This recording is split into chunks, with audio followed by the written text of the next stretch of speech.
Lee Summit is your destination for big city vibes and small town charm. Head to the downtown Lee Summit Farmers Market, where local meets fresh. Then grab a cup of coffee and discover a variety of shops and boutiques just around the corner. Continue the fun in downtown Lee Summit at a retro arcade bar. Discover your new beer at one of our 6 locally owned breweries. Cool off with some handcrafted cocktails at happy hour. End the night with live music and good company.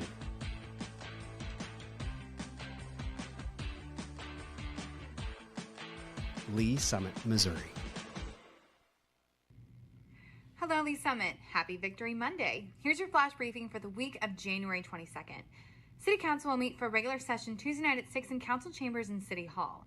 If you can't watch, quickly catch up on City Council meetings by subscribing to the Council Debrief newsletter. It breaks down 3 to 4 key agenda items. Subscribe at cityofls.net. The design of both the Douglas Street Improvements Project and the Olive and Orchard Street Stormwater Improvements Project are now available for public viewing online. View project plans, exhibits, and make comments now through February 5th. Visit cityofls.net. Stay connected with the city. We have several email newsletters to keep you informed about everything going on in Lee Summit. The Council Debrief recaps City Council meetings. The City Portal has the latest news and information about the city, and the Flyover is your one-stop shop for airport news. You can subscribe to all of them on the city's website. And celebrate the winter season by enjoying some blowout deals and winter-themed specials at participating businesses in downtown Lee Summit this Saturday for Shovel the Sidewalk event. Find a full list of participating businesses at downtownls.org. Thanks for listening and have a great week.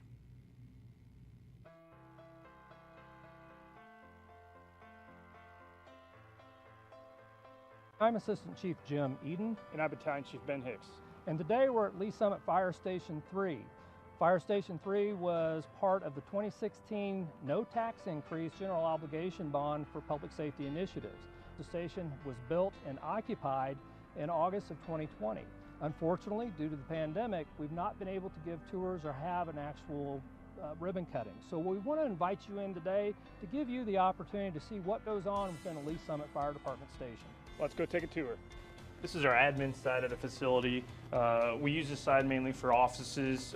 We have a lot of work during the day, whether it's training or doing reports or just generally taking care of the shift that we need to do. At this particular station, Station 3, we do have an assistant chief that works out of here.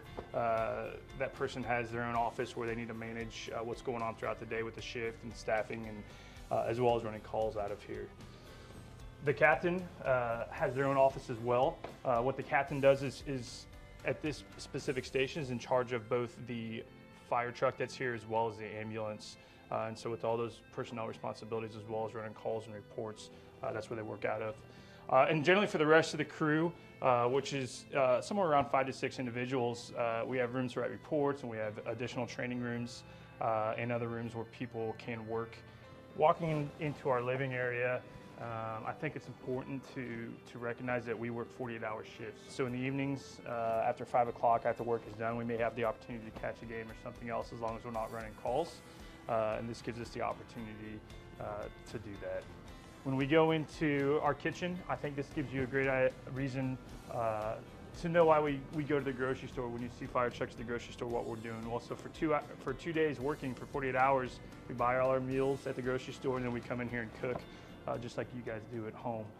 So everybody has their own fridge on each shift, as well as their own pantry, and then we cook those meals here.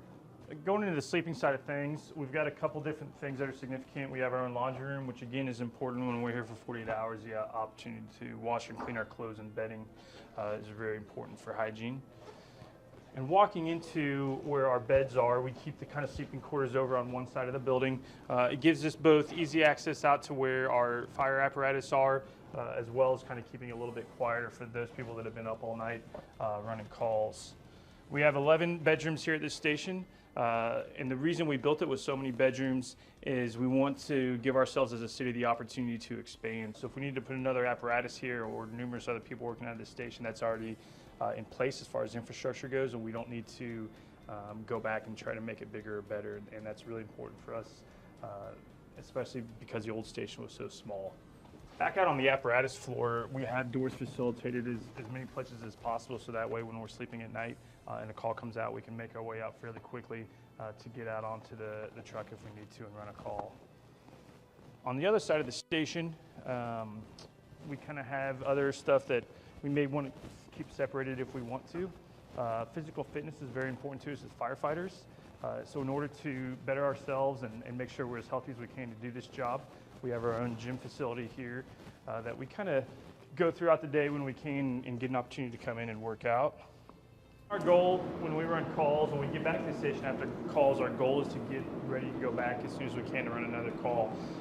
So we have the opportunity or capability here to fill up our air tanks. You can see firefighters wear the big air tanks on their backs and they use those in a fire. We can come back and fill those up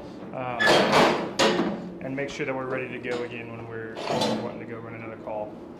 We have our own workshop here. We work on a lot of our tools and making sure that everything's clean and operational, and this gives us the capability to do that, again, to make sure that we have everything we need and we're as capable as we can be running calls throughout the city.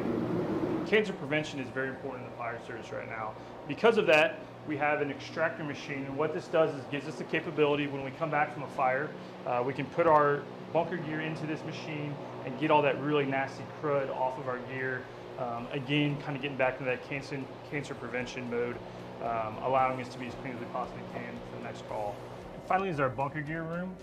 We each have our own individual locker. This gives us the opportunity to store our gear when we're not here working in between shifts, as well as keep a clean extra set on here in case we do run a fire and we need to clean our current gear.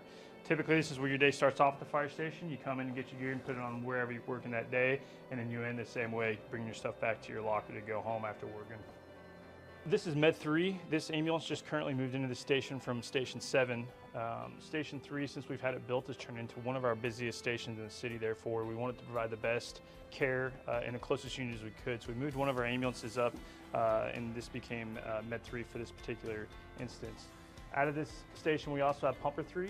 And that's a fire apparatus that they utilize to run the calls on this west end of the city. The last vehicle that you see is the chief's vehicle. We have 2 shift chiefs on shift every day, and they split the city. And this chief running out of this station typically covers the west and south area of the city, while our chief of Station 2 covers kind of that northeast section of our city, and they divide it up evenly. Thank you for going on a tour with us today. If you have any other questions about the Lee Summit Fire Department, please go to our webpage at lsfire.net or follow us on Facebook at Lee Summit Fire Department. Thanks for joining us on the tour.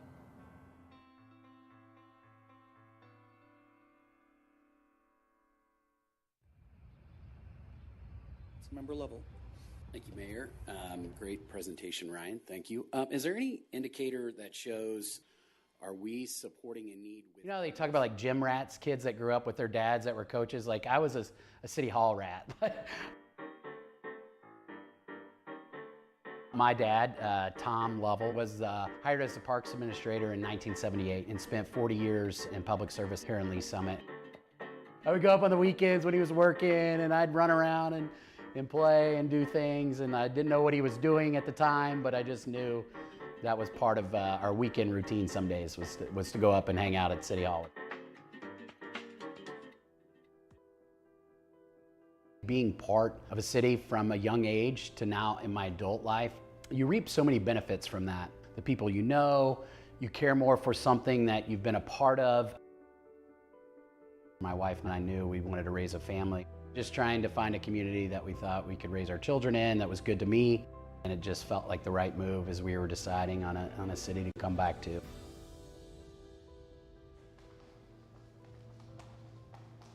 Fortunate to have started a business in 2018. I founded Level Insurance Group, and we are a business insurance brokerage. So we help businesses procure insurance. Decided to throw our flag in the ground here in Lee Summit, and it's grown. I also have this passion for learning and curiosity, and I started a podcast series. So I really enjoy this opportunity where I sit down with business owners and tell their story. And get this out to other people in hopes that maybe it betters their life and gives them some inspiration or something. It's going to be a really exciting time, and obviously this city is in my blood. My dad's been a part of it for a long time, so I'm really excited. Thank you all. A lot of people would say I was crazy, right? So why do you throw your hand up and subject yourself to going into city politics? I think, especially as I've gotten older, I just felt, maybe a civic duty, like a responsibility to say, hey, this city's been great to me. Here's a way that I can give back and take some of my skills and put them to work for the people of this city. I wanted to bring a different, maybe way of thinking and take some of my business acumen and see areas that it may apply to how we develop and grow this community and just give a different perspective. One of our biggest challenges, but also one of our biggest opportunities, is how do we develop and grow this community? We don't want to grow too fast, but we want to grow at a pace that helps support, who and what we are as a community. So, we've got a lot of opportunities, whether that be through development or parks. We've got a lot of land coming on board. So I just think it's important, it's a challenge, but it's also our greatest opportunity. And so we just got to be smart how we do that. It's just asking some different questions. I'm one that, I'm not contrarian for contrarian's sake. What I am is someone will tell me something, and then I want to get to that position with them by just asking thoughtful questions along the way. And then if I can get there, then I feel like we've answered everything we can to move that forward, versus, hey, here's kind of how we've done it. I'm never this is how we do it, this is how we've always done it, and this is how we'll continue to do it. Office of Council Member for District 2. All of my practical experience has put me in this position to serve, and I just raised my hand and said I want to do that. For which I was elected on April 5th, 2022. I feel this obligation to carry this legacy that my dad did, my family did, and then giving my kids an environment to grow up in that makes them want to come back. My kids have started rec sports through the Parks and Recreation system, and I'm watching them play soccer on this sport field that, my dad helped develop. And my dad's sitting there with me, right? I mean, that's the stuff that really matters in life.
Welcome, everyone. Would you please stand for the invocation and stay standing for the Pledge of Allegiance? Father, bless this council as we come together tonight to act upon the community's business that is placed into our hands for consideration. Let each one of us have a heart that is sensitive to the truth and eager for resolution.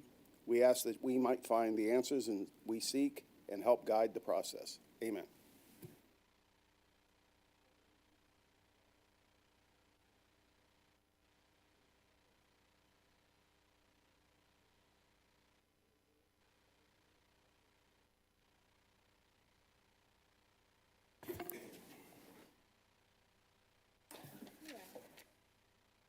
Again, welcome everybody. I'm calling to order the City of Lee Summit regular session number 62. Can I get a roll call, please? Councilmember DeMauro. Here. Councilmember Pryor. Here. Councilmember Felker. Here. Councilmember Lovell. Here. Councilmember Hodges. Here. Fields. Here. Councilmember Edson. Here. Mayor Pro Tem Lopez. Here. Mayor Baird. Here. All right, the first item on the agenda is the approval of the agenda. I have a motion to adopt the agenda by Councilmember DeMauro, seconded by Councilmember Edson. Discussion? Seeing none, please cast your vote.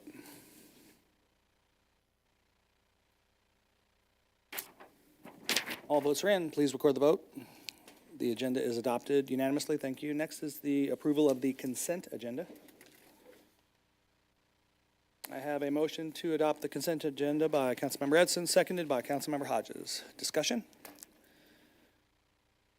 Seeing none, please cast your vote. All votes are in. Please record the vote. Passes unanimously. Thank you. Next is the council roundtable. Any items of general interest, community announcements, things of that nature?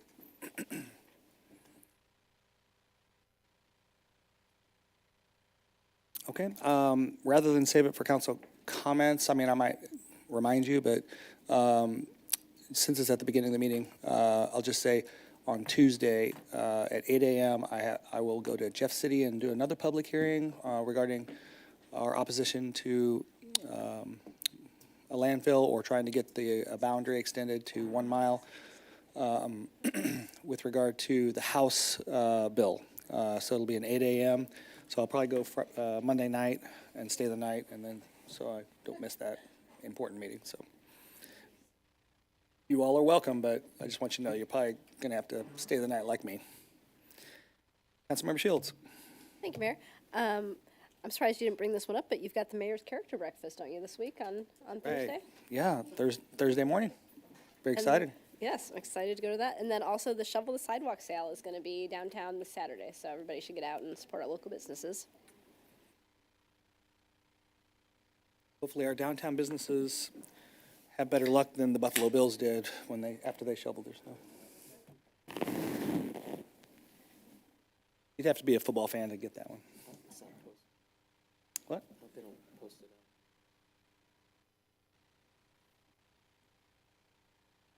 All right, thank you all. Next are public comments. We have a few. Mr. Baker or Mr. Harvey, one of you want to go first?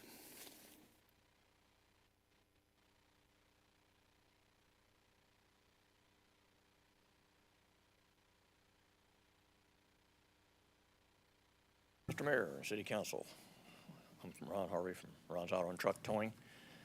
In reference to the tow contract, I filled everything all out, done everything like we've done for 30-some years. Thought it was a bid process. Evidently, it was a RFP deal. Thought we had everything exactly the way everybody wanted it. Evidently, there's a flaw in there somewhere, the way things were done. So, kind of wondering about if it shouldn't be not understanding the new process and all that, and it wasn't brought up, to put it back out to rebid to where everything would be more explained, I guess is what I'm trying to say. And that's about it. Thank you, sir. Thank you, guys. Thank you.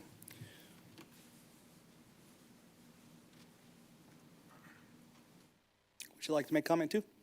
Yep.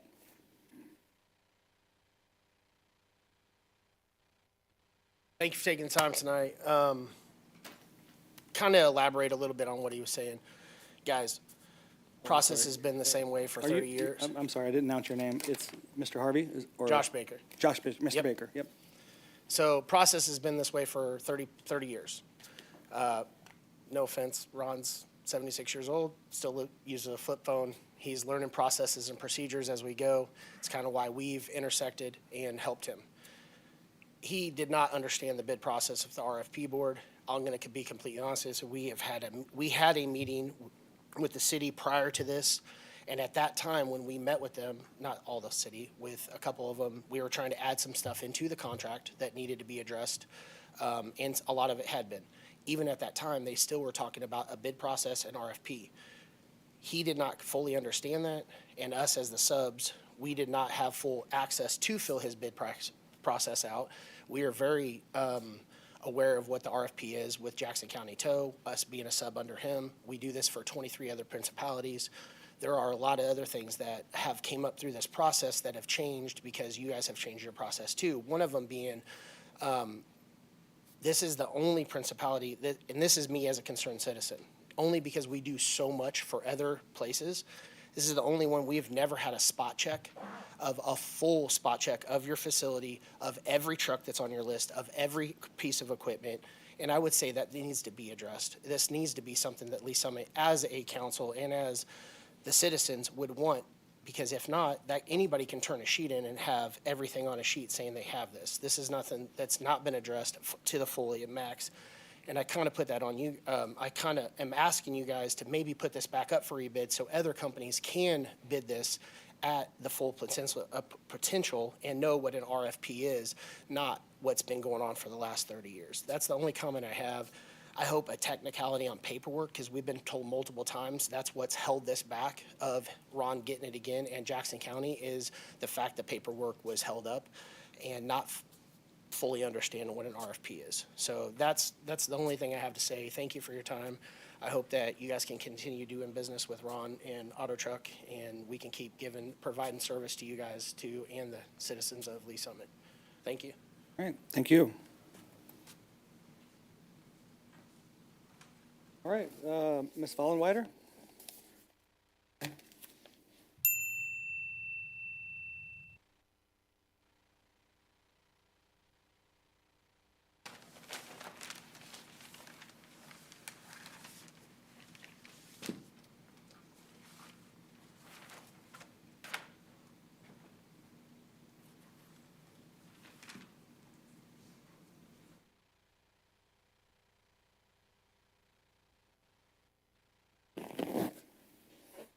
Teresa Vollenweider, 5201 Northeast Maybrook Road. I wanted to, is this guy ready to go?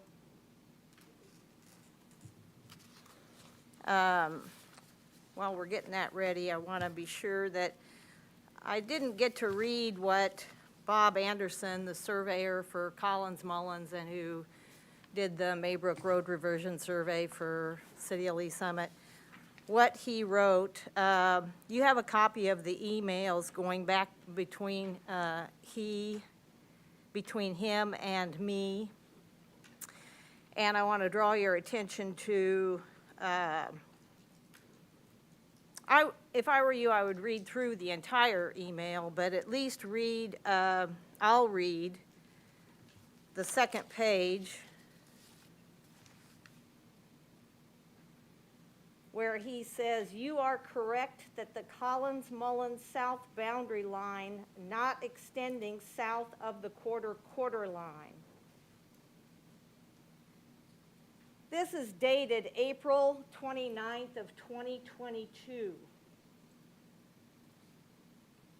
The location of that quarter line is pretty well cemented.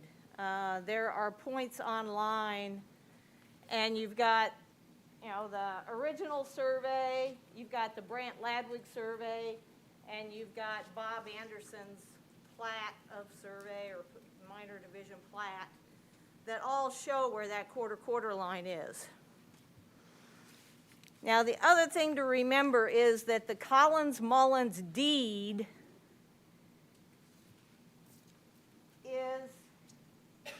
has the legal description that was created by this original survey that was done in 1999. And of course, in that legal description is, except that part in road. So they don't own they don't have title to any of the land that's in the road.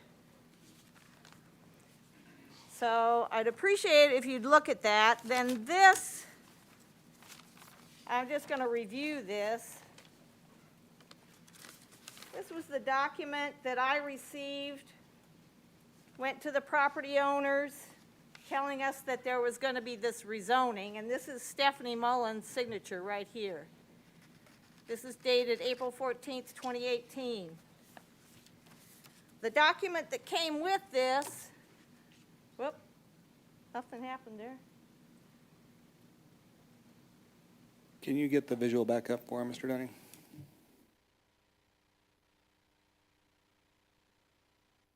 The document that came with this is this, and it shows where that property is. This would be that line.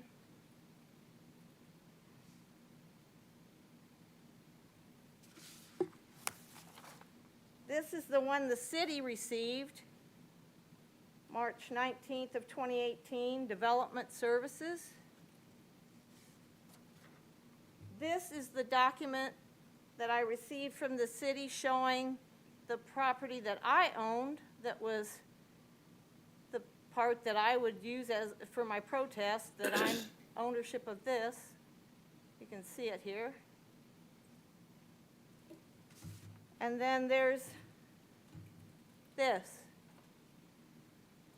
That property was rezoned residential large lot. They don't have any ag.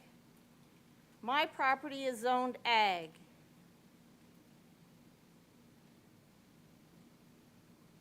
Their property is zoned residential large lot. These are all things that the city had, yet they continued to arrest me and charge me with trespassing over and over again. And I'm here to ask, who was the person that continued to do that? Who continued to give the okay for that when the city had the documents that showed that I was on my own property, and if not on my own property, I was in the road, and Collins Mullins do not own any of the property in the road. So my request is finding out who is the person that continued to charge me with trespassing over and over again when somebody could have looked this stuff up and somebody could have looked to see, was I in the road? You guys had the videos. You had the videos. All right, I Ms. have Fallenweider, videos. I've let you go well over the 3 minutes, and I really do appreciate you putting it into a question, so an actual request. So thank you for that. Well, I had to build up to that. There's a lot to present. It's a complicated situation. Most people don't understand the legal aspects of boundary law. Okay, we're going to go on to proposed ordinances forwarded from committee. We have Councilmember Shields. Would you please read bill number 24-017? Thank you, Mayor. I move for second reading of Bill Number 24-017, an ordinance approving the award of RFP Number 2024-022 for tow services for a one-year term with up to 4 one-year renewals to James R. McCoy LLC, DBA Jim's Tow Services, a primary awardee, and Ron's Auto and Truck Towing LLC is a secondary awardee, and authorizing city manager to execute the same by and on behalf of the city. Thank you. We have a motion to adopt bill number 24-017 by Councilmember Shields. I need a second. I need a motion, and all right, thank you. And seconded by Mayor Pro Tem Lopez. Discussion. Yes, Councilmember Felker. Mayor, just note that I'll be recusing myself due to a conflict of interest. Thank you. Sir. Councilmember DeMorrow. Thank you, Mayor. I have a couple questions, and I hope you'll entertain me asking a couple questions. I don't know who could answer questions. I see Chief Forbes is going to come up. Major Coline. I watched the Finance and Budget Committee meeting and listened to all the testimony and everything. And there was discussion of a subcontractor from Kansas City, Kansas, that would be a subcontractor to the applicant or for the tow service, Jim's Tow Service. In the contract, I didn't see anything a subcontractor listed at all. And, I mean, there's certain things, I mean, it says that you know, they have to have their training certificates, they have to have their liability insurance. So I'm a little concerned that we're kind of going down a path with a subcontractor named, but we don't have any paperwork on that subcontractor. Mayor and members of council, Travis Forbes, Chief of Police. Sorry, I'm losing my voice tonight too for some reason. Got Major Coline and Dee Dee here tonight to perhaps help answer those questions for you.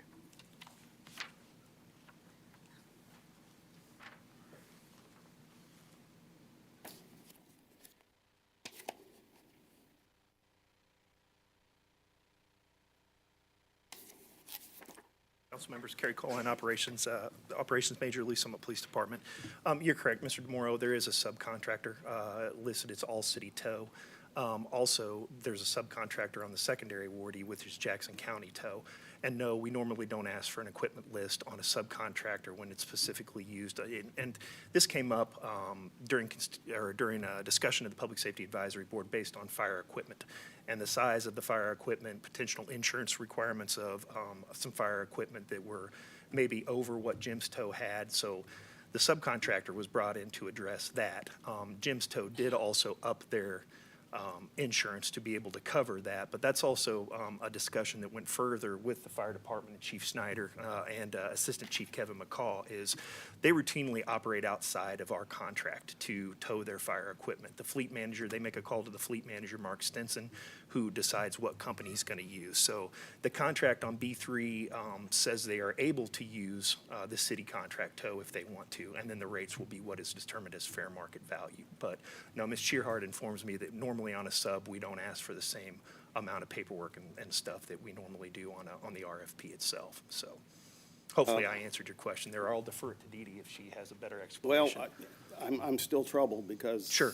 You know, it says use of subcontractors. The subcontractors contracts liability insurance or execute written agreements with the subcontractors containing the indemnification provisions. Sure. We don't have that in this contract. Sure. So even if you take out the fire apparatus, public works, any large vehicle, we still don't have insurance proof or the indemnity. And that I'm concerned about that because that's our protection. The contractor that is the primary, they have insurance to cover their subs.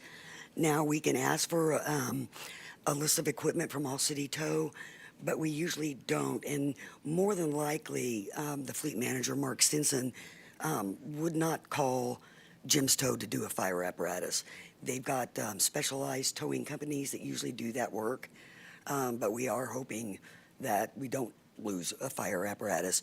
However, if you would like me to have additional insurance from the subs, I can certainly request that. But the primary usually covers their subs on that insurance policy. I'm also troubled that it's not named. They're not named in our contract either. I mean, a lot of things can go wrong. And I'm just looking at the possibility of something going wrong. So, I mean, that's definitely a concern. The other thing that was interesting, though, is on page 16, under subcontracting, which is completely contradictory. It says subcontracting tow companies shall not be allowed to subcontract, assign, or transfer any interest in the work covered. So that says to me that if Jim's can't tow, the subcontractor can't tow, what happens then? We go to our secondary.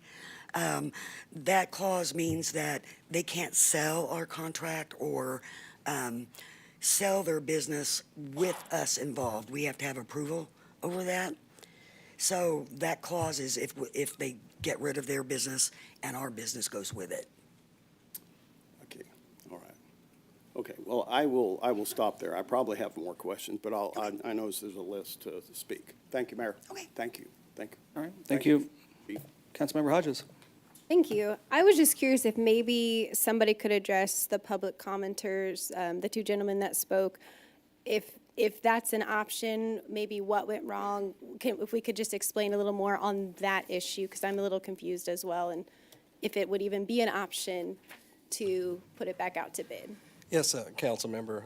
Again, I'll try to get through it with my voice. This is my 32nd year in law enforcement, and I've been involved in tow contracts for decades now, and I've never known a tow process to not be hyper-competitive and to have concerns and questions arise about the process because of that competitiveness.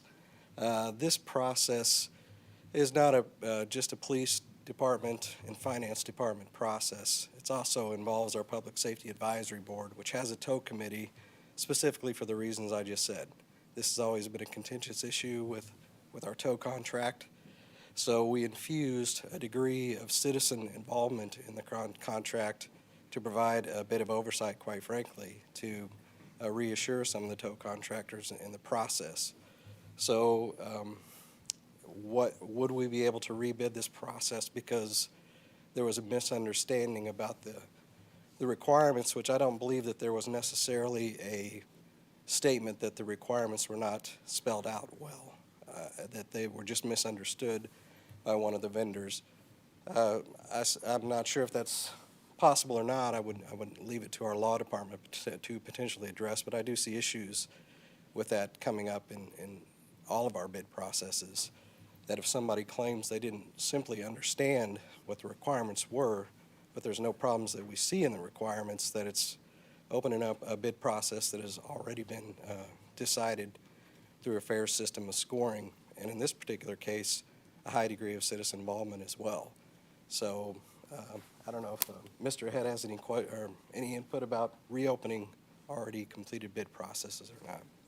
Well, I think you end up, if you reopen a bid process when there isn't a, is or isn't, I don't know in this case, because honestly I don't know much about the contract. I will speak just sort of generically about contracts and bid processes.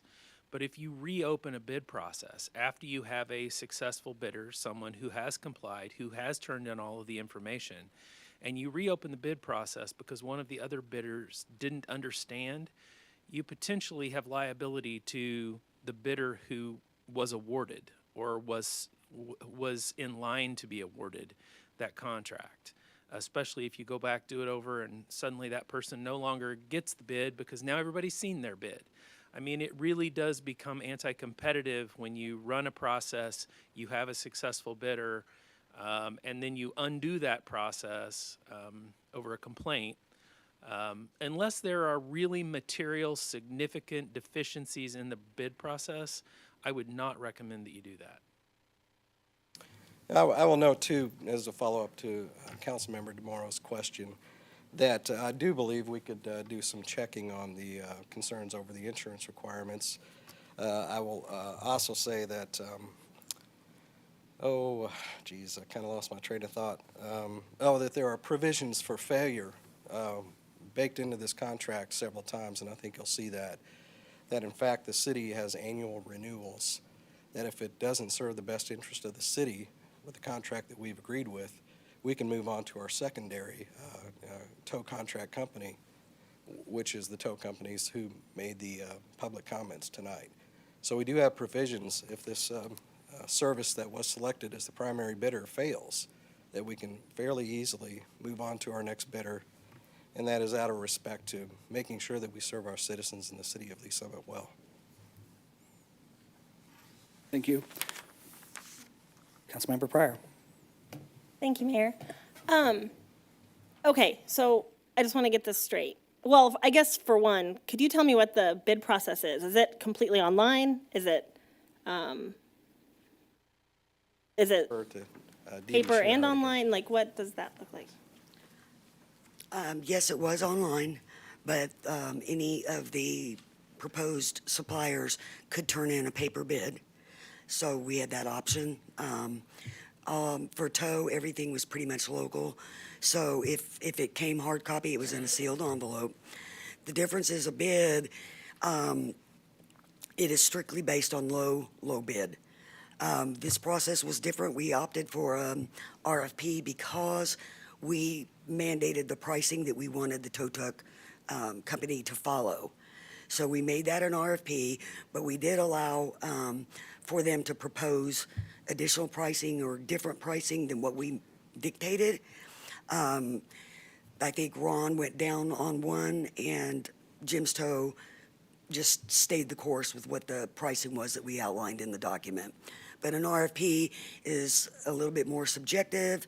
There's a little bit more negotiation room in there, and a bid is strictly $4 for this widget versus $3 for that widget. We're going to go with the $3 for that widget because it's low. So that is the key difference. Okay, thank you. And then, so just so I can get this straight, the Jim's Tow cannot tow fire trucks or large apparatuses, correct? They have a large apparatus vehicle. Now, whether or not it's big enough to use a fire, I'm not really quite sure, but I don't believe the fleet manager plans on using Jim's Tow for fire apparatus. Okay, but the people we're currently with, Ron's Tow, Yes. they can tow everything. Yes. And they do tow. Yes. Okay. I guess it just doesn't make sense to me. Why are we, if we have a company that can do everything we need them to do, why are we going to go with a company who can't tow large apparatuses, potentially can't tow fire trucks? They're going to have to contract that out at market rate, correct? Correct. Wouldn't that end up just costing the taxpayer more in the long run? Councilmember Pryor, maybe I can answer that a little bit easier. With the expiration of the contract and it going to an RFP process, we were kind of, bound by the process that procurement has in scoring it. So, did we necessarily think that Jim's was going to beat Ron's? We didn't know, but we let the process run itself out, and that's how it ended up. So, and I will say that I am told, and I have pictures of Jim's towing fire apparatus before, it's just that fleet manager and fire prefers to use their own companies. Whether they have their reasons, I can't speak to Mr. Stinson's reasons, but maybe that makes a little bit more sense. Do they currently use Ron's Tow to tow fire trucks? I believe I don't think they do. I think Ron's can. I'm aware that through their subcontractor, Jackson County Tow, or their partner, Jackson County Tow, they can, but I'm told by Fleet that they do not. I can't tell you the company that they use. I would have to ask Fire or Fleet. Okay.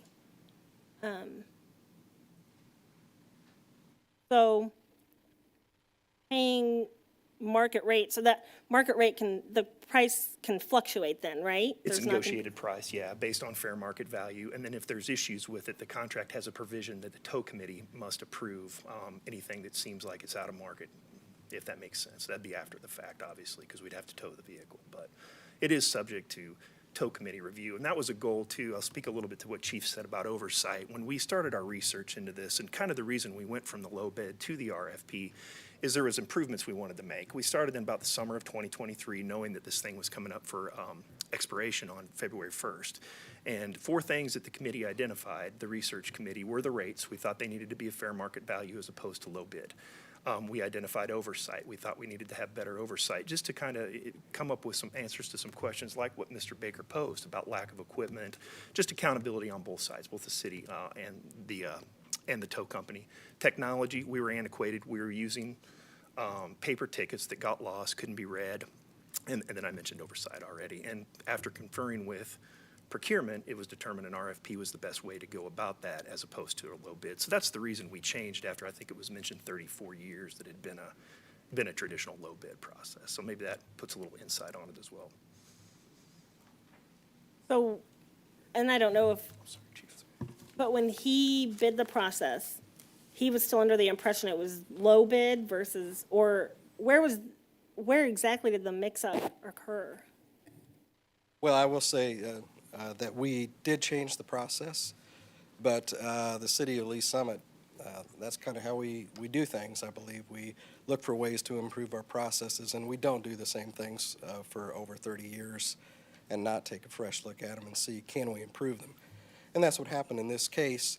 And in fact, we went off recommendations from the private citizen committee that we work with at the Public Safety Advisory Board. So that really helped institute some of the changes that we feel will lead to positive consequences. I think you're seeing some of the trepidation from Major Colline and Dee about speaking on behalf of a vendor, and I think a lot of our contracts, you're going to see that where we don't speak on behalf of the Jim's Tow, but we have been told that they won't have any issues fulfilling this agreement. Now, I do agree that we can verify the insurance for the subs and perhaps look into that to get some concrete answers, but none of us are going to stand up here and talk about what Ron's Tow or Jim's Tow or any other tow company out there can do, because we don't know if they crashed a tow truck tonight or what they're able to do. So that's some of the trepidation is I think that you're seeing. Again, we have provisions, and I'll be the first one to go to the tow committee and recommend that we get rid of our primary tow vendor and move on to the secondary if they fail to meet the contracts that we have in place. We want the best services for our citizens and for the city. And, I've certainly had problems in a prior jurisdiction with tow companies, and I've certainly had to do that. So I don't think it's out of the question that might happen, but we are well prepared with the way our contracts are written to address that if it does arise. Okay, thank you. And I'm not saying that you shouldn't have changed the process. I just want to make sure that it was communicated correctly and that everyone was given a fair chance to bid based on the information that they got. So I just want to make sure that it was a completely fair process. Understood. And we work very closely with finance. I don't know if Dee Dee has anything you want to say about how they're publicized or anything. So it was pretty much the normal city process that has been approved by council in the past. Okay, thank you. Thank you. All right, thank you. Councilmember Edson. Thank you, Mayor. I wanted to get back to the public comments regarding spot checking. Or were there any discussions about, well, we should go out and visit the tow lots or see what all's going on? Yes, Ms. Edson, we discussed that, and we didn't do that for any of the vendors who had submitted proposals. We went strictly based on what they submitted to us. Now, after the RFPs were scored, and based on what they had, Sergeant John Kadinsky of our traffic unit, special operations, he's been meeting with Jim's. He's inspected the lot. He's going over their equipment with him. I can't tell you that we've put eyes on every piece of equipment yet that was submitted on that proposal, but we're in that process, yes. He's also working them on implementing the technology that was part of the RFP requirement as well. Okay, all right, thank you, I appreciate that. Thank you. And you might want to stay up here. So, I don't know that I've seen this before, maybe I have, maybe I haven't. We have primary and secondary. Could you explain those two? I certainly can, and that was part of one of those goals that we mentioned, which was oversight. We wanted to have somebody that if Jim's couldn't meet the requirements, we didn't have to go back out to a full RFP again, and we thought a secondary awardee would be the best way to accomplish that. So they're not a backup. There was some confusion of that in the beginning. If Jim's gets overwhelmed and can't respond to calls when we need them, that's just simply noted and reported to the tow committee. Ron's would be activated in case they were removed from the contract, and the process for that would be a recommendation from either Fleet or the police department to the tow committee of Public Safety Advisory Board, and then conferring with legal and procurement. So just a secondary awardee. Okay, so when I look at their paperwork they turned in and like their equipment list, Ron's Tow clearly has more equipment listed than Jim's Tow. So we're a geographically large city. So is there any concern about having 2 or 3 major wrecks and whether or not that's going to be handled by the primary? I don't have any concerns with it.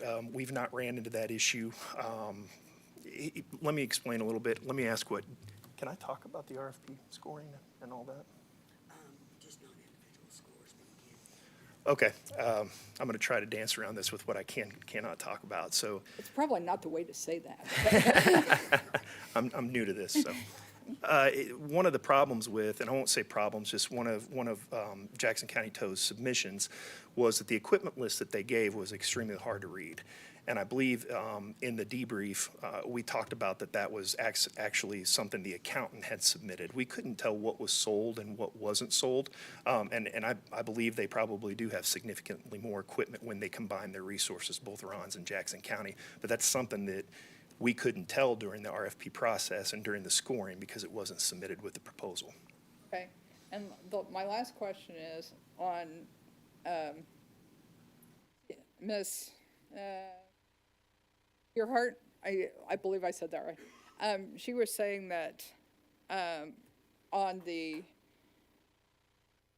what they are going to charge, that Jim's just said basically what the city wants. They accepted they're the charging. proposed rates, yes. But the secondary put down less. So what I'm asking is, are citizens going to be paying more with this primary?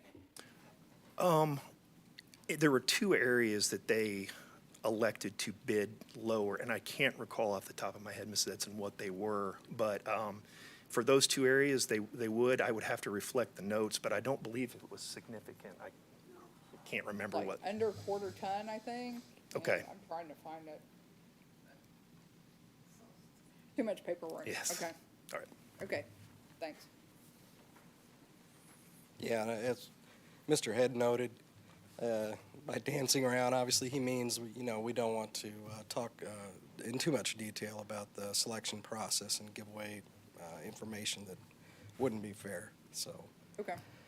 And the process of not going with the lowest bid throughout, again, my history with law enforcement tows, sometimes when you go with the lowest bid, it causes problems with the tow providers being able to meet the bid that they initially probably underbid.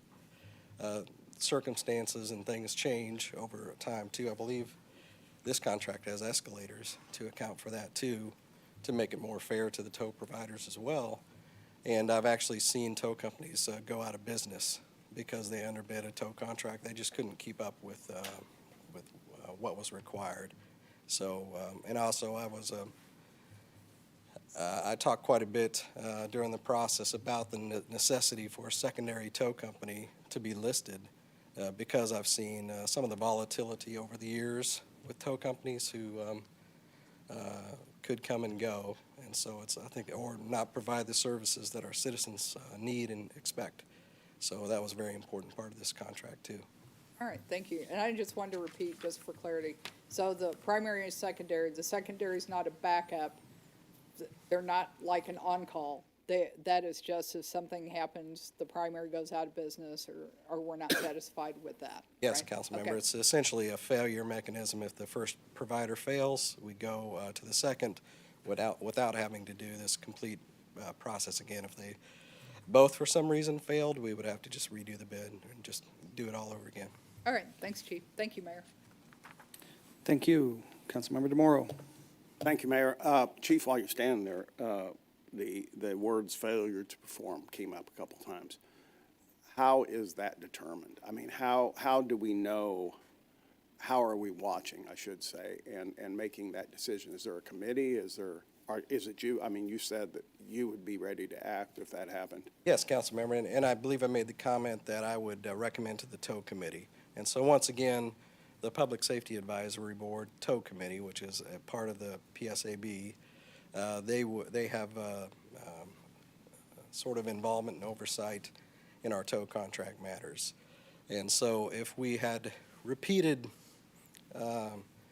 violations of response times where we have officers and citizens waiting for hours for a tow on the side of the road, those type of failure to be able to tow what we need them to tow or what they said they could tow per the contract, any of these issues, I'm not saying the first time something happens, we would go to the tow committee and say we're sick and fed up with this company, but because circumstances could come up that create difficulties for any tow provider, like the weather that we had last week. We get multiple contract violations, and we would go to the tow committee and say, we just don't believe this is working out. And the tow committee would actually make the judgment call on if it's time to move to the second provider. Is that correct, Dee Dee? Yes. Thank you, Mayor. I am still, I have to say I'm still hung up about the subcontractor, and I am worried that since we don't know who it is, we don't know if they have insurance, and if a citizen was towed and they had trouble, how would they know who to deal with? I mean, since the subcontractor, we don't know who the subcontractor is, obviously. We don't know if they have insurance and if the car is damaged. So I would actually offer up an amendment to pause this until we get that information. That's fine, but what you just stated is that you don't know that the subcontractors have insurance and if we're covered. And I really question, I mean, like, I need legal or somebody from our finance department to make comment on that, because the city uses a lot of contractors that use subcontractors. I mean, we have gigantic multi-million dollar contracts that use subs. So I need somebody to let me know that we have provisions. And I mean, this contract is the one contract we don't have provisions that say that we're insured. Mr. Head, can you point me in the right direction? I don't know that I can be much help on this one. I did not personally review this contract, so I don't know what it says about those particular provisions. I know generally subcontractors are covered under the general contractor's insurance in many instances, but we also require insurance at times for subcontractors. So I can't say that I know the answer to this one, Mayor. I'm sorry. All right, then Mr. Councilmember DeMauro, make an amendment, but hopefully you're gonna, I'd rather we table it and we send it back through the committee to get this contract ironed out. That's where these things are supposed to get settled. I would be happy to do that too. I mean, rather than vote on it and then something happen. Yes, I would be for that, yes. Okay. I'm gonna come back to you, and let me get to Councilmember Lovell. He hasn't said anything, and Councilmember Lovell. I was just going to offer just some general insurance information. So you have a primary contract, so it'd be like with a general contractor, right? We might engage with a general contractor to build something, and then they have subcontractors that all are required to carry insurance, and then name the general contractor as an additional insured on that. So this situation, our primary contract would be with the tow company, naming Lee Summit as an additional insured or a name insured on that policy. We could require that we would collect those, but again, our contract was with the primary, so if anything fell back on us, we know that primary contract has insurance, and that insurance would pay. Whether they're able to go subrogate from their subcontractor or not, that's how that stuff is covered in a typical primary insurance carrier versus, and I'm just speaking in general about insurance, just obviously it's my day practice, but that's how you're able to offset some of those things with a subcontractor. So as long as they have us as an additional insured, our contract is with the primary insured, and then the subcontractor agreement, if something fell back, would go back on their insurance as long as they have insurance. That protects us in that case. They would need to have the subcontractor as additional insured, but whether we check that or not, we would be protected in that typically through that additional insured status with our primary contractor. Anyway, that's just kind of an insurance 101 on it. Thanks. Thank you. Councilmember Shields? Thank you, Mayor. Is there anything different in the insurance requirements for this as opposed to what we've done with when we've had this contract in the past? I understand this was a new process for coming to who was going to bid and what the rates were and everything, but what we're asking for right now in terms of all the subcontractor or evidence of insurance, is that something we've gotten before and we've dropped, or is it just something that's coming up now since the contract's up for bid again? People are curious.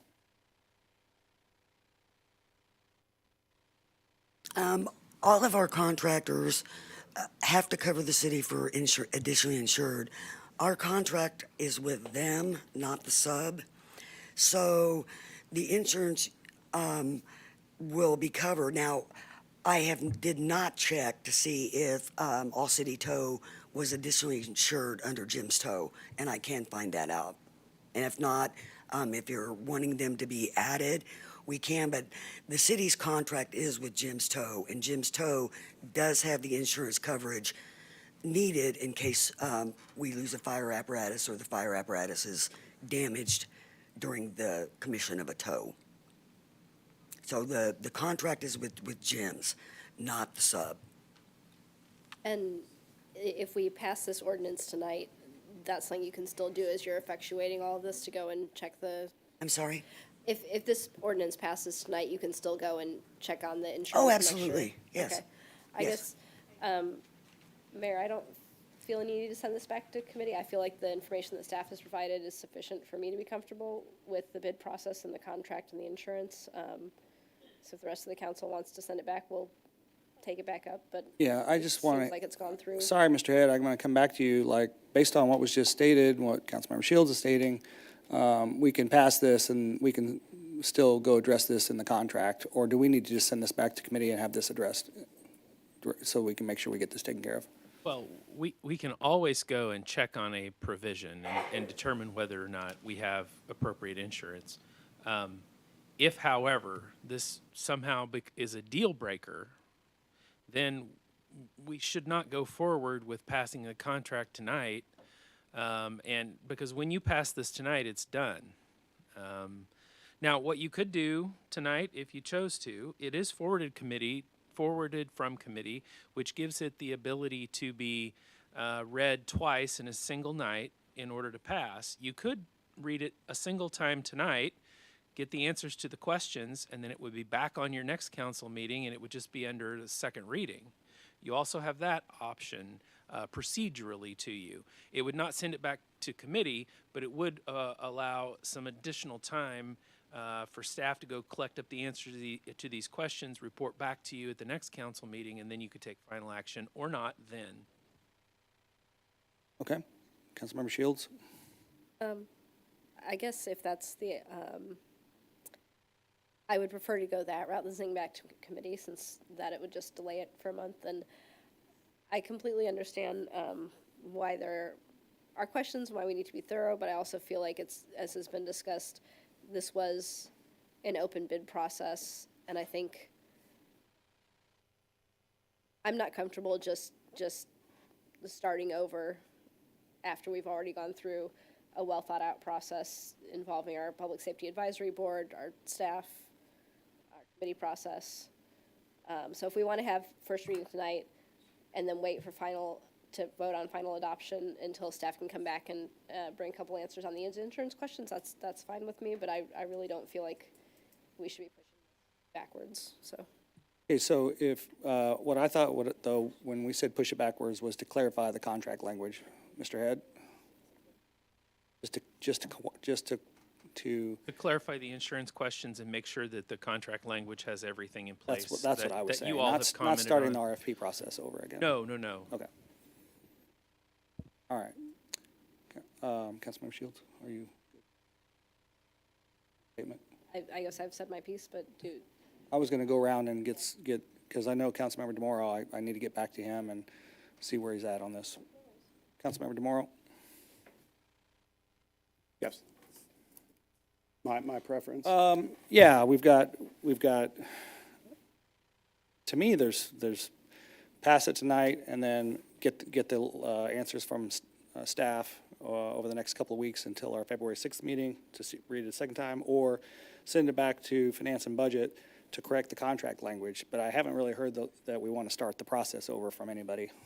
So do you want to send it back to F&B to fix the contract language, or do you want to just get assurances over the next couple of weeks and then do a second reading?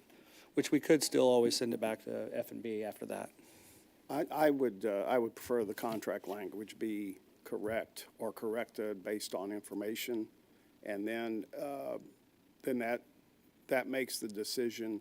I don't know if the decision would be any different, but at least we would know what we're dealing with. I am always leery of passing a contract that's not complete and with the information.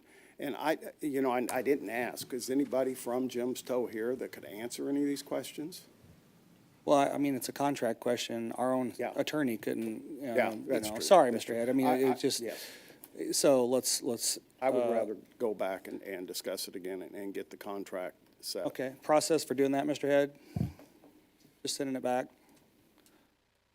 Would just be a motion to refer it back to committee. Okay. Mayor Pro Tem Lopez. Mayor, if you're wanting to gauge our perspective, our opinion, yes, I'm in favor of going back to committee and maybe even have Jim Stowe present at the committee meeting if we have more follow-up questions. Okay, So, well, thank you. Chief Forbes, Yes, we can certainly request that they can come you back make a to committee. motion, Mayor Pro Tem Lopez? Sure. I move that bill number 24-017, if I need to read the whole ordinance. Mr. Ed? Okay, get my glasses on. You would need to make a motion to send the ordinance back, and you would need to read the entire caption. Okay. I move that I recommend that we push this ordinance back to Finance and Budget Committee. The ordinance reading approving of the award RFP number 2024-022 for tow services for a 1 year with up to 4 one-year renewals to James R. McCoy LLC DBA Jim's Tow Service as the primary awardee and Ron's Auto and Tow Trucks Towing LLC as a secondary awardee, and authorizing the city manager to execute the same by and on behalf of the city. Second.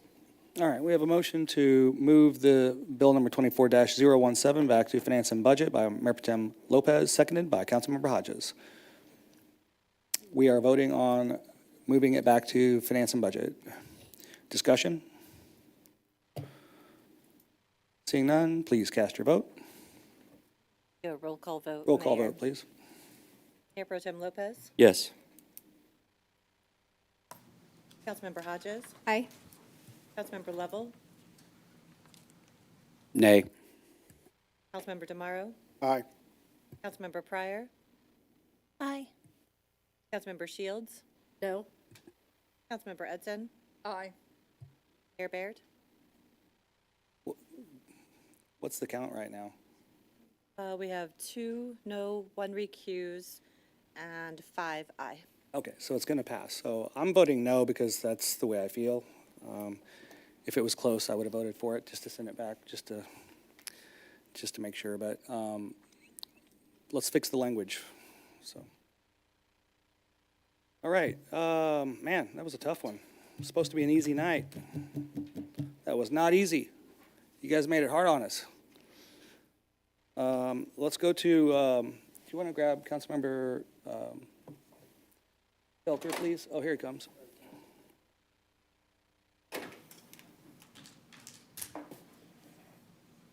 You missed all the fun. Proposed ordinances, first reading? Is that where we are? Yes. Councilmember Lovell, would you please read bill number 24-018? Sure. I move to advance the second reading bill number 24-018, an ordinance approving amendment number 8 to the budget for the fiscal year ending June 30, 2024, as adopted by ordinance number 9704, ordinance number 9705, ordinance number 9706, ordinance number 9707, and ordinance number 9708 by amending the authorized expenditures for the city. Thank you. We have a motion to move bill number 24-018 to second reading by Councilmember Lovell, seconded by Councilmember Edson. Discussion? Seeing none, please cast your vote.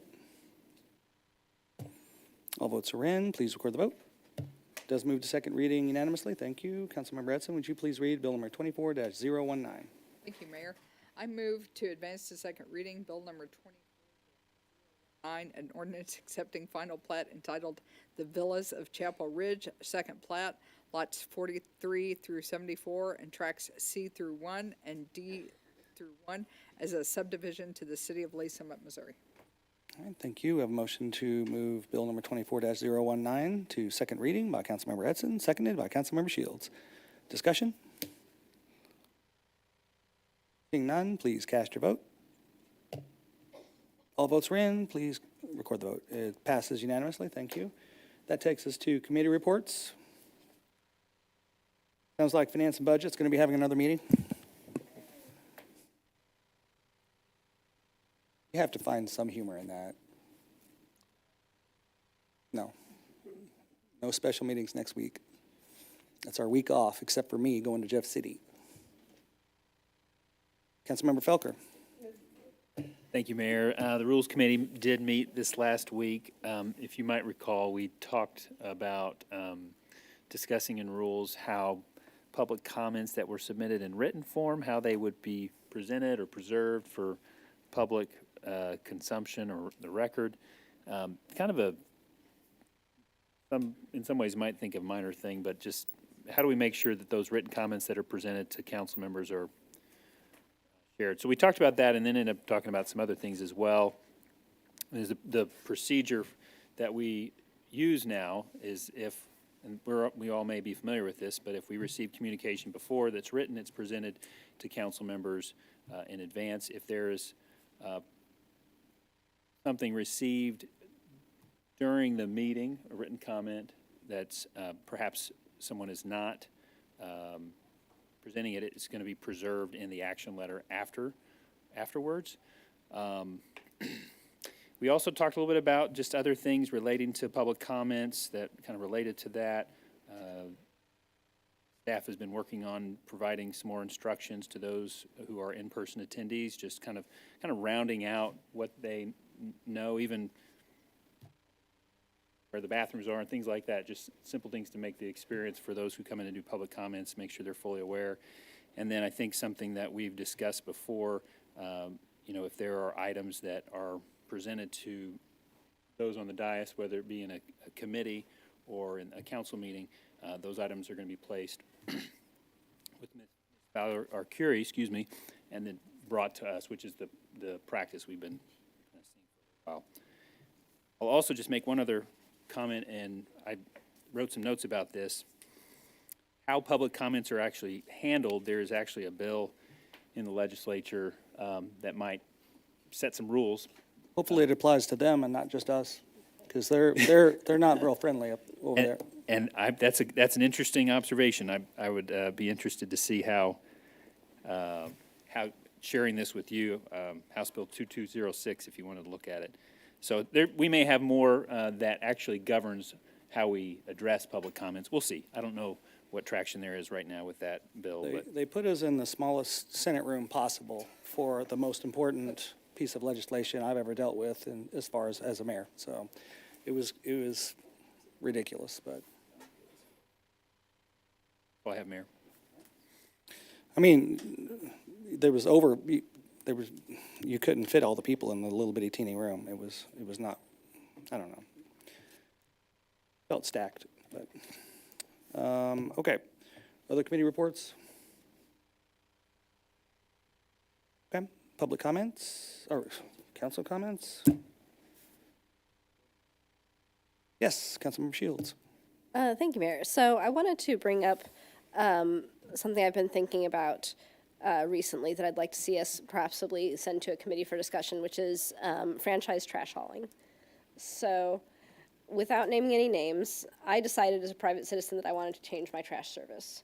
I sat on hold for 3 hours with my trash company, trying to talk to a real person to cancel my service. And I feel like we say to citizens, it's great that you have all these choices, but it doesn't really feel like a choice when it's that much work to cancel service and when they really don't listen to you as an individual.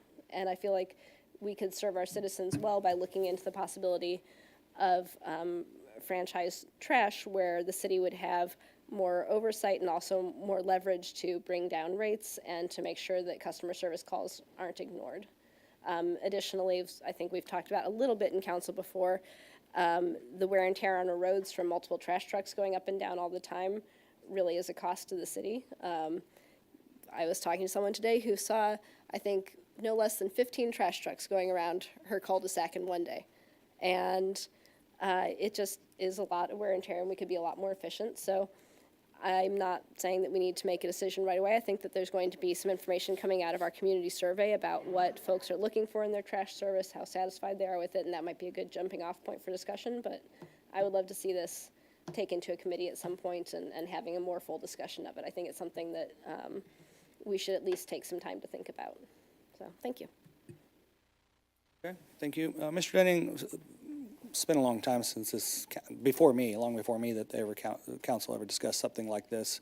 We've talked about transfer stations and landfills a lot, but not this certain topic. So, like, how long prep time would staff need to before coming to a committee meeting, like one of our committees with this kind of data? Yeah, I might call on Michael Park. I know we did a lot of work, again, referencing, prior to you being mayor here. So I know we've done a lot of homework on this. What I don't know is how relevant that effort would be in today's world. But I know we looked at zoning out, creating certain zones within the city, things of that nature. So I'll see if Michael has a good idea on timing. Good evening, Michael Park, Director of Public Works. I'll just say that we did go through, I would say it was an experience. It took years, to be honest. I mean, there's a lot of work to get community support to take an initiative like that forward. And in fact, we thought we had enough support at that time, and it really takes a complete buy-in and consensus from the elected body. And I would hope that we get that before we take that extraordinary amount of effort, before we come back with whether it be a zoned hauler, single hauler, but a municipal residential waste service that we would offer to our residents. As staff, we had concluded it was in the advantage of our city, our community. It's less wear and tear on our roads. About 10 years ago? When are you talking about? Oh, no, this wasn't 10 years ago. It was probably, we concluded that just prior to your election, Okay. Mayor Baird. So I would just say there was a lot of benefits to it, but people have a lot of emotional attachment to their choice of provider, that we offer market competition where they can pick who they want, they can leave who they have, they can find somebody new. And we found that out very late in the game, and that just goes towards that community support and build up that takes a lot of time if you're going to try to advance something like that. I think taking this first step with a citizen survey, get a little bit of a feel for the community on what their priorities are, whether their priorities are choice, if it's price, if it's to reduce the impact to their neighborhood. You mentioned how many trucks go by their house. Is it the services and the variety? Is it because they include glass recycling or bulk item pickup and all those things? People have different priorities. It takes time, is what I'm saying, to identify with the entire community what those preferences are, and are you going to go with the majority voice, and do we have support from the elected officials who ultimately make that decision to go with the majority, or do we end up changing direction due to a very vocal minority, which is kind of what we experienced last time. And I'll just say, we do have some staff who recall that. It wasn't a very good experience at all to come up, to think we were all on the same page and to essentially have the rug pulled out from under us and say this was an awful idea, why do we do this after years of work? Well, there's a lot of things that have changed, though, even in that industry, and there's ways, I think, to mitigate for smaller business owners, even though there's far fewer of them because they've gotten all bought up by the bigger companies. But I would like to see some information. So, that was a long answer for how long would it take to prepare this type of information. I know it's a lot of work on your part. I know it is. Okay, that's what you're trying to say, and that you hope that it wouldn't be for naught. But you've got some advocates up here that want to see the information. You know. So I think first step is, I would hope maybe we get past this election, not make this an election issue. Yeah. I understand we only really have one office that is contentious, but otherwise, let's get our citizen survey back. That is information to help you. We can bring back some of the conversation and minutes that we had previously, kind of reframe the discussion, see where we're at. The timeline, I believe, would be shortened if we do have support. If we come with the information and I say, let's summarize what we did before, let's get citizen survey, let's tackle this right after the election, if that's City Manager Dunning's prerogative and yours. I think that only makes sense. That's a given. We don't want to try to do this right before the election. It's not, even though there's only one position that will change. But I think we want to have the conversation thereafter and see what our options are, and maybe we do just say no, not at this time. Well, I don't think it would take a lot of effort to provide that summary and the citizen survey feedback. So at least then we can get some feedback from you on whether or not we want to begin investing our time and resources into exploring different options for those municipal contracted services, if that makes sense. And then we get that feedback, and like I said, it could be a much shorter time frame than last time, or we make a decision, we got to still split council, and we can decide whether or not we want to try to plow through it anyways. Okay. So I'm looking at my list of council members that want to speak. I see council member just jumped in. Do you want to talk about this issue? Yes. Okay, since you're wanting to talk about this, I'm going to let you bypass a couple people. I do too. Okay. Who does? Well, Okay. first I wanted to ask Councilmember Shields a clarifying question. So when you say franchise trash service, are you saying the city contracts with one provider for the whole city, or what do you mean exactly? So I think that would be part of the discussion. I think it's been discussed in the past that you could break the city into zones, so you could have multiple contracts that possibly smaller bidders could contract with, but it would be the city managing those contracts, having the collective buying power, and also having the collective voice, so that if we have complaints, that someone might actually pick up the phone. Okay, I just wanted to clarify on that. Thank you. But I'm open to, I think it A should lot be like those council people in discussion. Lakewood, the way they do it. We don't do that. Do you don't really? No, everybody picks their own trash My hauler. goodness. Yeah. Now, I Wow. think Bethle's neighborhood, I that's think what I was gonna their say. HOA doesn't, but no, we're a free market enterprise up there. Thank you. Okay, Councilmember Pryor wants to talk about this, and then Sure, I'll go come for back it. to you. So I actually have two things, but I won't bring up my second thing yet. But I do want to talk about the trash issue, because it's been an issue that, well, for a long time. I have a trash truck every Friday that stops at my house, backs all the way up down my street, turns the corner as they're backing up, backwards, like they could hit a kid. But anyway, so I am definitely for discussing this whole trash issue. I think it's important for our She wants to city. talk some trash. I do. Okay, All right, and then I'll bring up my other issue next. all right. Councilmember Hodges, you want to chime in on this, or is that another issue? Okay. Definitely after the election, definitely survey, let's get a survey out. But I think what we need is a list of pros and cons. Like you already had the pros and cons in your heads.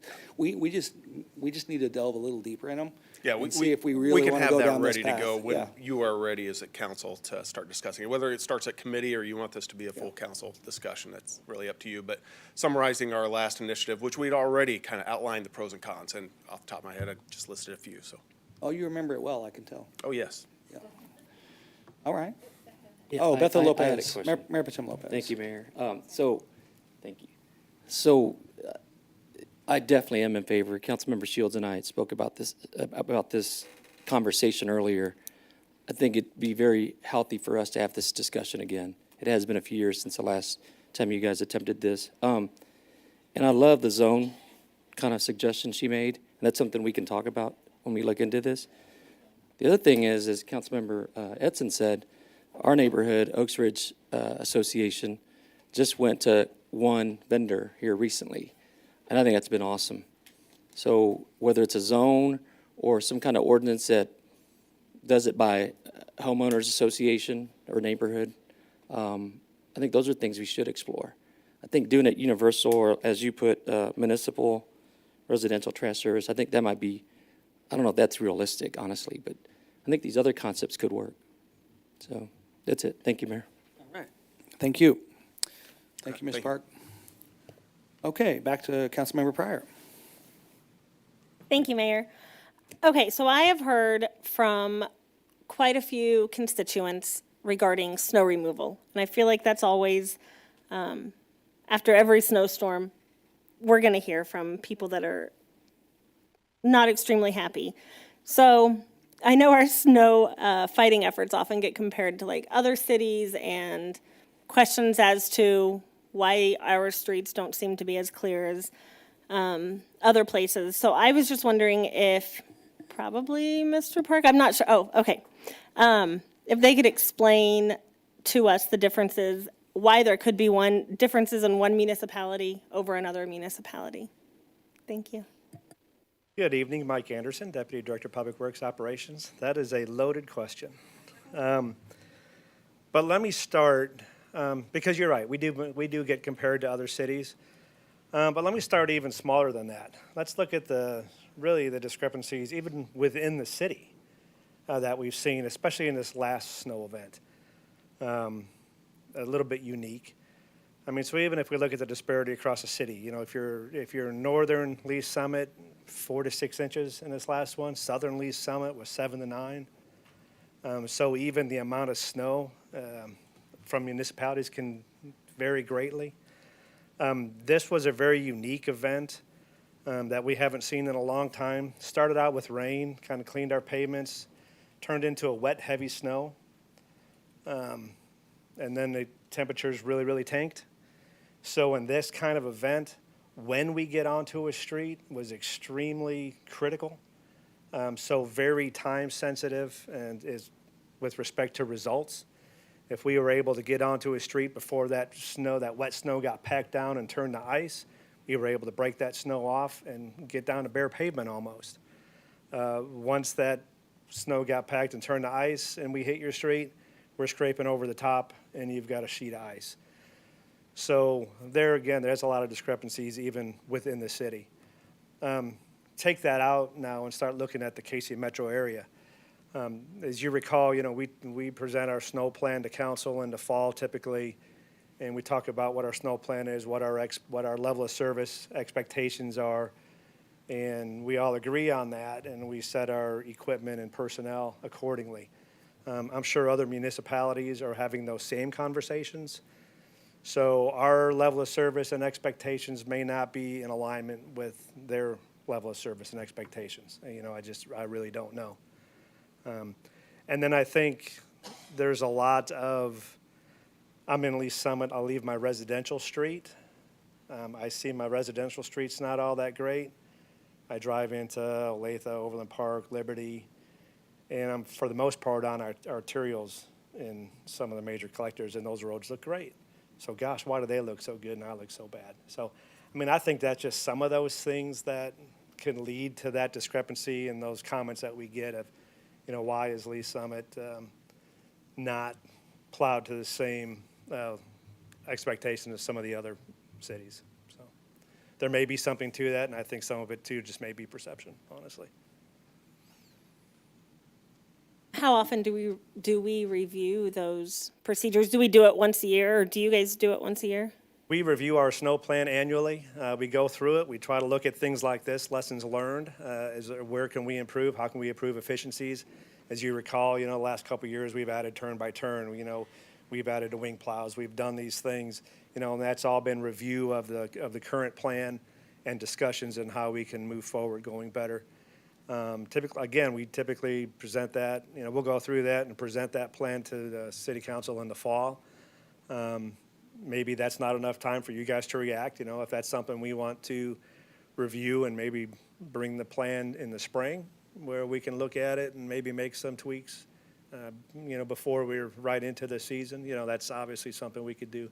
But yeah, we look at that annually and kind of have a season debrief and what happened, what was good, what was bad, and what we can do better.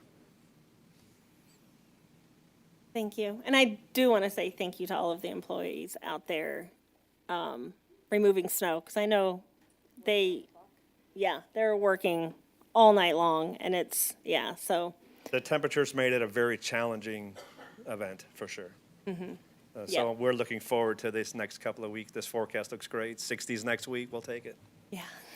Thank you so much. No problem. All right, thank you. Councilmember Hodges, or are you done? Yeah. Councilmember Hodges. Thank you. I'm actually going to piggyback a little bit off of that. In regards to, I follow some other city pages on Facebook and social media. I was hoping next time, or maybe we could work on updating our citizens, because I feel like nowadays most people, to get their info about the city, they follow Facebook, Instagram, whatever, for the city pages. I know we have the LS Aware, but I'm sure that's not going to be the main gateway for people to get their info, because as much as we want people to sign up, I don't think that that's going to be the brunt of where they get their info. But I noticed that Raymore and Overland Park, like on their Facebook pages, they would say, here's the update for the snow removal. We're wrapping this up, but we're going to be starting this and whatnot. But it was just nice to see that they were engaging the community. And I know maybe we don't want to open the doors for them to comment and say, my street's not done, but I feel like that's what we're there for. So I would like to see maybe a little bit more communication on our pages, just to show that we're being transparent and keeping people up to date. So it's just something that I noticed, but thank you. Yep. Thank you. All that snow talk the other day, or was it yesterday? Was it yesterday was the ice day? 2 days ago. It was yesterday morning. That was wicked. That was just like, you couldn't tell if it was ice or dry. It looked like sidewalk.